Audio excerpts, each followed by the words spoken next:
मतलब वैसे हमने तो सिर्फ साक्षात है ना यात्रा पे गया, हम गए थे, मतलब मौत को देखा हमने, है ना। 5 बार हमारे साथ ऐसा हुआ मौत का इंसिडेंट में जो हम बिल्कुल बचे हैं। मतलब ऐसा हुआ कि जो मतलब मौत को ना साक्षात सामने देख के वहाँ जहाँ हम ठहरे थे, रात को 1 बजे के करीब वहाँ पे हुआ कि आप होटल से बाहर निकलो। बाहर निकलने के एकदम बाद वहाँ पर लोग बाग चट्टानों पे चढ़ गए और जो ऊपर से बादल फटा था मलबा नीचे आया, पूरी बसें की बसें उसमें दब गई, पूरी गाड़ियाँ दब गई। वहाँ पता नहीं क्या इंसिडेंट हुआ क्या नहीं। सिर्फ आर्मी के लोगों ने वहाँ पे साथ दिया, आर्मी के लोग आए नेक्स्ट डे और वही लोग लेके हमको वहाँ गए अपने कैंप में। आर्मी ने हमें 2 दिन रखा वहाँ पे।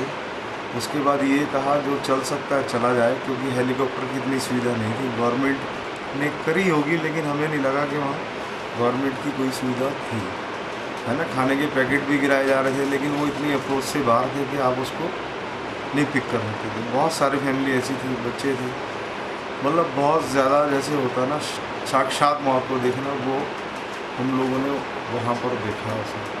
वहाँ से उन्होंने मना कर दिया था कि आपको हेलीकॉप्टर नहीं मिलेगा। उसके बाद हमें ये हुआ कि 24, 23, 24 से फिर बारिश ही शुरू हो जाएगी, तो हमारे पास सिर्फ 2-3 दिन है यहाँ से पैदल चलने के लिए। तो हम वहाँ से पैदल ही चल दिए। वहाँ से 90 किलोमीटर पड़ता है करीबन उत्तरकाशी। तो हम लोग चले वहाँ से, तो हमने पैदल में ही एक ही दिन में हमने 52 किलोमीटर हम पैदल चले हैं। वहाँ से हम चले और रास्ते के सारे हम लोग, आप समझिए पहाड़ पर बिल्कुल खड़ी चढ़ाई जो होती है उस पर चढ़े हैं। उसमें से बल्कि 2 साधु महात्मा, एक गाइड, एक औरत की गोद में बच्चा था, वो गिर भी गए, लेकिन किसी को कोई वहाँ ऐसा नहीं था कि जो मतलब खुद ही हेल्पलेस थे तो दूसरे की क्या हेल्प करते हैं। ऐसे शासन प्रशासन की तरफ से कितनी हेल्प मिली आपको? देखिए शासन प्रशासन का मुझे नहीं पता प्लेन में कितनी हेल्प है, टीवी पे क्या दिखा रहे हैं हम लोगों का। ना तो वहाँ लाइट थी, ना पानी था, ना मोबाइल नेटवर्क था,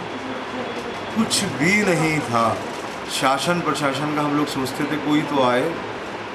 आर्मी कैंप कमांडेंट ने कहा ये तो जो हम कर रहे हैं अपनी तरफ से हेल्प कर रहे हैं आपकी, सिर्फ एक आर्मी की हेल्प थी या यहाँ वहाँ पे जो स्थानीय लोग थे ना उन लोगों ने हमें हेल्प करी है। रात को अपने पास ठहरा के अपने पास से ही हमें जो भी था जैसा भी था उन्होंने खिलाया पिलाया। आप किस तरह आए यहाँ पर? हम वहाँ से चले पैदल, तो मैंने जो है वो आपको बता रहा हूँ मैं, हम सुखी टॉप तक आए, वहाँ पे हमने 20 किलोमीटर, फिर उसके बाद हम पहाड़ी पर, खड़ी पहाड़ी पर चढ़े हैं जिस पे बिल्कुल साक्षात मौत थी कि इधर भी मौत है और उधर भी मौत है। अगर हम वहाँ ठहरते तो भी मौत थी और अगर चढ़ रहे थे तो भी दिख रही थी। तो हमने कहा चढ़ के उसको पार ही करते हैं, उसके बाद जैसे भी वो देखा जाए तो उसको पार करके हम और फिर पैदल चल के, पैदल का रास्ता भी नहीं है, अब आदमी पैदल नहीं चल सकता। हम लोग भटवाड़ी तक आए। उसके बाद रात में इतना डर था बॉडी के अंदर कि सुबह उठे 5 बजे, और सुबह 5 बजे उठने के बाद डर हमारे सामने नहीं था, हमारे सामने सिर्फ हमें फैमिली दिखाई दे रही थी उनके, हमें सहारनपुर पहुँचना किसी भी तरह से। तो हम उसमें वहाँ से सुबह 5 बजे फिर चल दिए हम भटवाड़ी से। हमने कहा ठीक है चलते हैं, यहाँ से जो है कुछ ना कुछ मिल जाए, लेकिन वहाँ से हमें कुछ नहीं मिला। हमने वहाँ से 5 पहाड़ पार करे और 5 पहाड़ों में कम से कम भी 5 इंसिडेंट ऐसे थे, अगर ज़रा सा भी पैर या हाथ स्लिप हो जाए तो सिर्फ मौत है, उसके अलावा कुछ नहीं थी। लेकिन फिर वही था कि इधर भी मौत है और पहुँचने डू और डाई, बस उस तरह से करके हम लोग मनेरी पहुँचे। वहाँ जाके हमें लगा कि हेलीकॉप्टर इधर से चल रहे हैं, तो हेलीकॉप्टर की हमने आवाज़ सुनी। जहाँ हेलीकॉप्टर लैंड कर रहा था वहाँ पहुँचे। वहाँ पहुँचने के बाद हम लोग बिल्कुल हालत ऐसी हो गई थी कि अब आगे नहीं चल सकते। हम वहाँ गिर गए। वहाँ पे डॉक्टर ने चेकअप किया, डॉक्टर ने चेकअप करके उसके बाद जब हेलीकॉप्टर उतरा तो उसने फर्स्ट एड के तौर पे हम लोगों को उसमें हेलीकॉप्टर में बिठाया। हम चिन्याली सौड़ आए, वहाँ से टैक्सी करके फिर मैं देहरादून आया और देहरादून से रात 11 बजे पहुँचा अपनी फैमिली के पास। Thanks God. मुझे नहीं पता आजकल जब सिस्टम हमारा इतना बढ़िया हो गया है कि हमें पता चल जाता है 2 दिन बाद बारिश होने वाली है। अभी भी ये बात कही जा रही है कि कल से बारिश हो जाएगी, कल से बारिश शुरू होगी, लेकिन उसके बावजूद भी जब इन्हें पहले पता थी ये बात, 100% पता होगी कि 2 दिन बाद बारिश है, तो इन्होंने यात्रा रोकी क्यों नहीं? लोगों को मरने के लिए क्यों छोड़ दिया कि तुम जाओ और मरो? अदरवाइज उन्हें ऋषिकेश में या उत्तरकाशी में रोक देना चाहिए था कि भाई आप वहाँ पर परेशान हो गए और आप मत जाओ। लेकिन इन्होंने यात्रा जारी रखी, इतना आदमी मरा, उसके लिए सारी गवर्नमेंट, सारी मशीनरी जिम्मेदार है। अब जब राहत कार्य शुरू हुआ है तो उसमें ये कहते हैं कि हमने रास्ते खोल दिए, बट एक्चुअल में वो रास्ते ऐसे खुले हैं कि पहाड़ी आदमी भी उसे मुश्किल से क्रॉस कर पाए। जिस रास्ते को मैं क्रॉस करके आया हूँ 30-35 किलोमीटर पैदल चल के, मेरे साथ 10-10 साल के, 8-8 साल के बच्चे भी थे और हम टोटल 22 लोग थे। हमारे साथ एक लोग 22 लोगों का ग्रुप एक और था। हमने अपनी आंखों से उनके आदमी की डेथ होते देखी है, जो उस पहाड़ को देख करके उसका हार्ट फेल हो गया। और हमारा खुद की हालत ये थी कि मेरा बेटा बैठा है, इसका पैर फिसल गया था, इससे पता नहीं कैसे कोई पत्थर हाथ में आ गया, ये बच गया, अदरवाइज शायद ये आज मेरे साथ ना होता यहाँ पे। जब हम इतना टूट गए, हम इतने परेशान हो गए, तो आदमी को गुस्सा तो आता है। नीचे हम पहुंचे तो एक पुलिस वाला बैठा हुआ है। हमने उससे कहा, भाई आप जो है इस रास्ते को बंद क्यों नहीं करते, आपने ये खोला क्यों है? कहता जी हम क्या करें, हमारी जिम्मेदारी थोड़ी है इसको रोकना। हमने कहा यार तो और किसकी जिम्मेदारी है? अगर प्रशासन नहीं रोकेगा तो लोग तो मरेंगे वहाँ पर, आपने मरने के लिए लोगों को छोड़ दिया। तो थोड़ी सी उससे कहा सुनी हुई। उसके बाद नीचे से उनका इंस्पेक्टर आया तो थोड़ी उससे भी कहा सुनी हुई। उसके बाद क्या होता है कि वो हमारे से इतनी खुंदक में आ गया, हमें कहता है कि मैं आपको चढ़ने नहीं दूंगा ऐसे हेलीकॉप्टर में।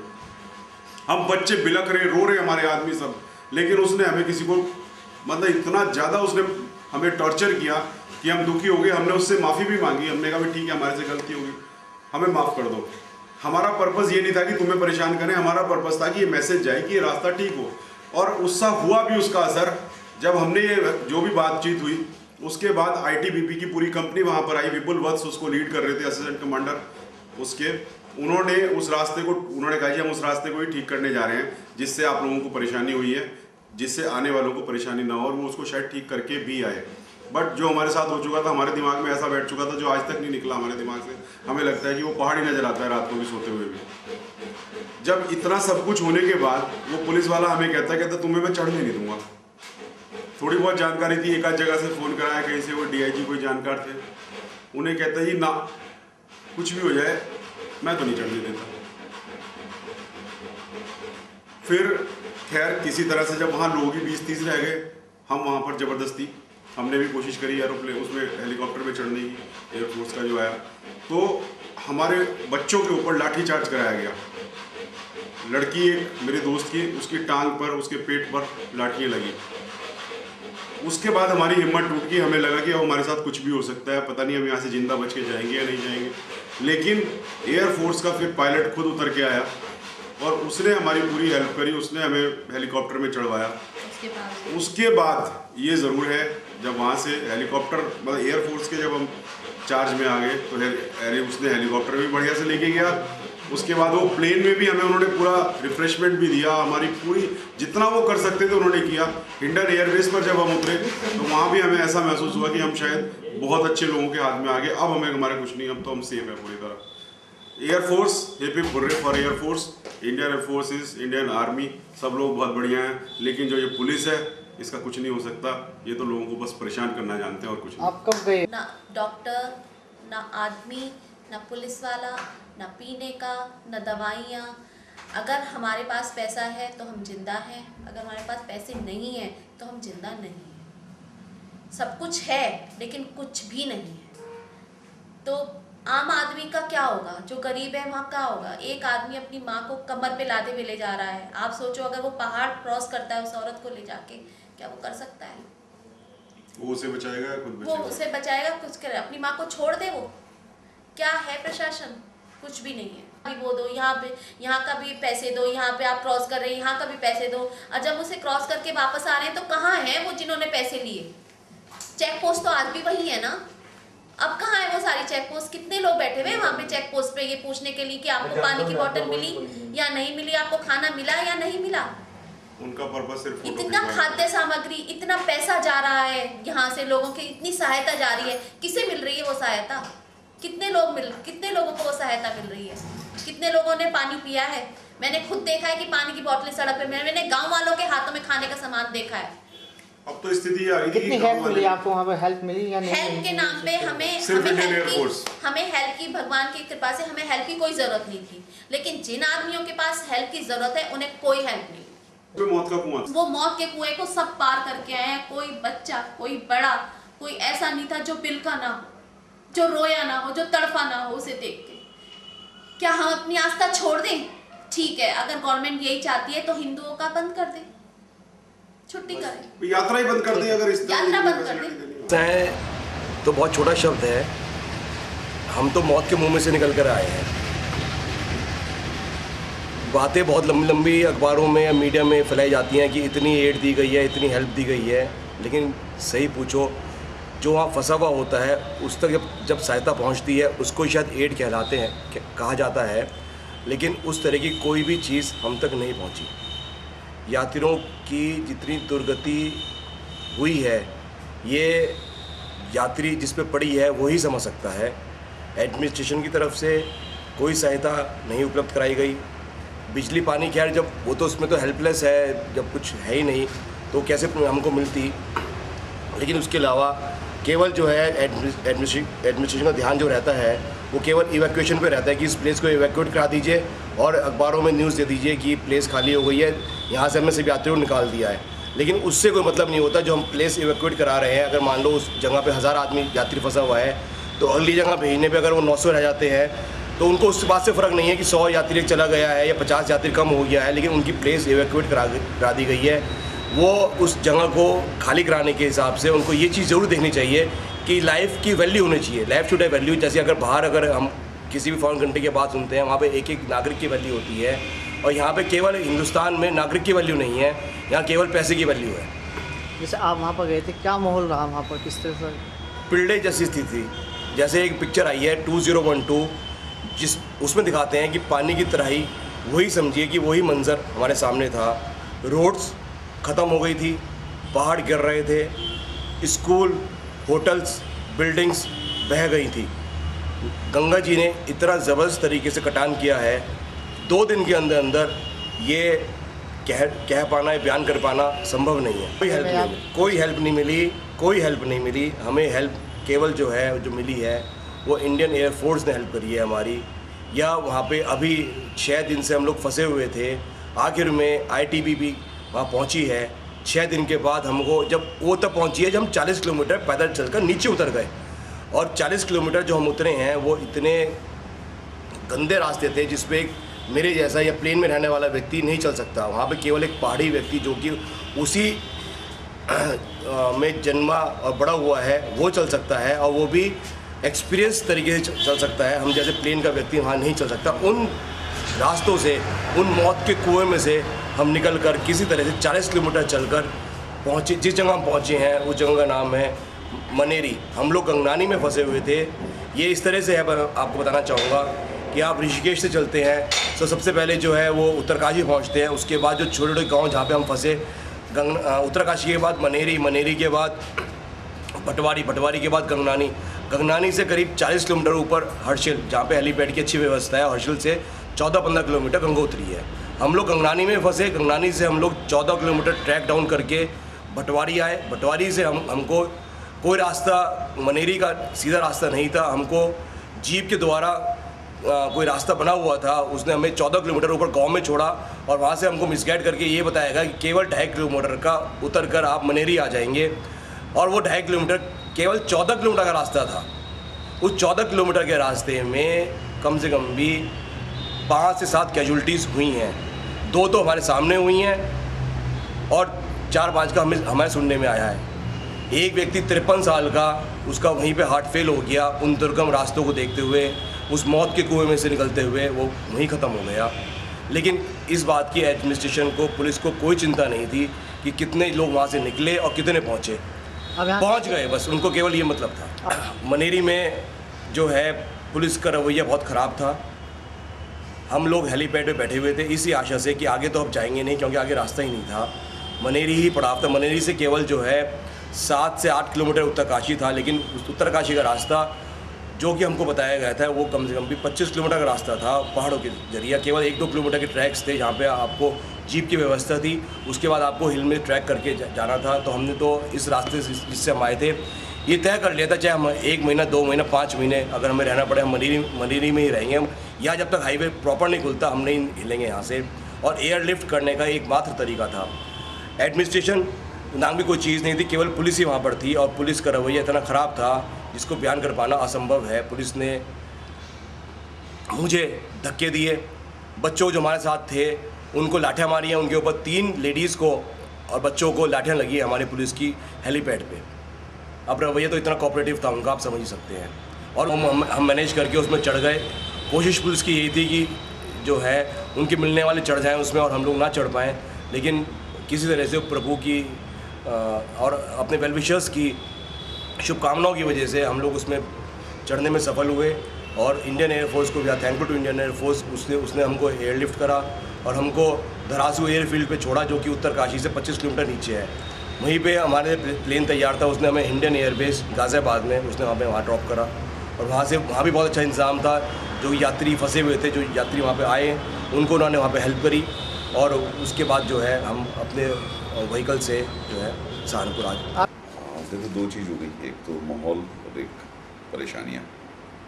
तो माहौल तो अब उसे प्रलय कहो, उसे 2012 पिक्चर की तरह माहौल कहो, बिल्कुल ऐसे था माहौल। तो 14th की शाम तक तो हम लोगों को भी वहाँ रहते हुए भी इस बात का बिल्कुल आइडिया नहीं था कि इतना बड़ा डिवास्टेशन हो गया, क्योंकि लाइट इमीडिएटली चली गई। 14th को शाम होते होते लाइट चली गई, रात होते होते। तो टीवी कनेक्शन ख़त्म हो गए, मोबाइल कनेक्शंस ख़त्म हो गए। तो हम लोगों को तब तक तो आइडिया नहीं लगा कि इतना बड़ा डिवास्टेशन हो गया। फिर उसके बाद 14th को हम गंगरानी में ही स्टक हो गए। 15th की मॉर्निंग सब नेटवर्क ख़त्म हो गए, तो हमें नहीं पता चला। 15th की इवनिंग होते होते ये बात पता चली कि बहुत जगह लैंडस्लाइड्स हो गए। किसी तरह से कहीं बड़ा थोड़ी बहुत नेटवर्क आता था, वैसे तो टावर ज़्यादातर ख़त्म हो चुके थे, लेकिन कोई टावर जो बचे हुए थे उनकी वजह से बहुत हल्का नेटवर्क कहीं आता था। उस नेटवर्क पे जा के घर वालों से बात हुई तो ये पता चला कि बहुत मेजर डिवास्टेशन हो गया और बहुत जगह लैंडस्लाइड हो गई। 15th की इवनिंग आते आते गंगरानी में भी ये सिचुएशन हो गई कि यहाँ जो रह जाएगा वो फंस जाएगा और यहाँ से निकलने का कोई तरीका नहीं है, कोई हेलीपैड यहाँ नहीं है, तो उठा नहीं सकते। तो ये स्टेप लिया गया है कि यहाँ से पैदल मूव करा जाए। तो हमने अपनी बस वहीं छोड़ दी, अपने सारे कपड़े लत्ते सब वहीं छोड़ दिए, क्योंकि ये हुआ कि मिनिमम आपको 14 से 15 किलोमीटर वॉक करनी पड़ेगी। और तब आप नेक्स्ट स्टेशन पहुँचोगे भटवारी, जहाँ पे हेलीपैड है, जहाँ से आप लिफ्ट किए जा सकते हैं।